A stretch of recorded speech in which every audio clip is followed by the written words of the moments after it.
એકતાનગર ખાતે વધુ એક વખત ચોરીની ઘટના સામે આવી છે।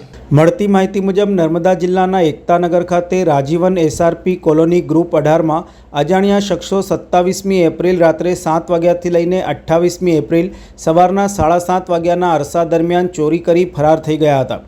ફરિયાદ અનુસાર રાજીવન એસઆરપી કોલોની બ્લોક નંબર 2/113માં રહેતા ધીરાભાઈ માનાભાઈ ડામોરના ત્યાંથી ચાંદીના પાયલ 2 જોડી, ચાંદીનો કંદોરો, ચાંદીની 2 લકી તથા ચાંદીનું 1 મંગળસૂત્ર તેમજ રોકડ રૂપિયા 7,000 એમ કુલ રૂપિયા 50,200 તથા બ્લોક નંબર 14/205માં રહેતા કમસિંગભાઈ ભીલને ત્યાંથી ચાંદીના કળા 2 કિંમત રૂપિયા 90,000 તથા સોનાનો દોરો કિંમત રૂપિયા 70,000 એમ કુલ મળી 1,60,000ની ચોરી થઈ છે।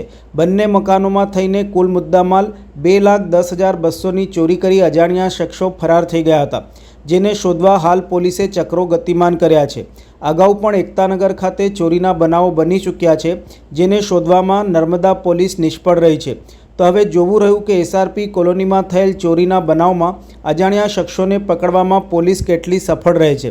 હાલ તો ડેમની સુરક્ષા કરતા એસઆરપી જવાનોના મકાન તેમજ પરિવારની સુરક્ષાને લઈને સવાલો ઊભા થઈ રહ્યા છે।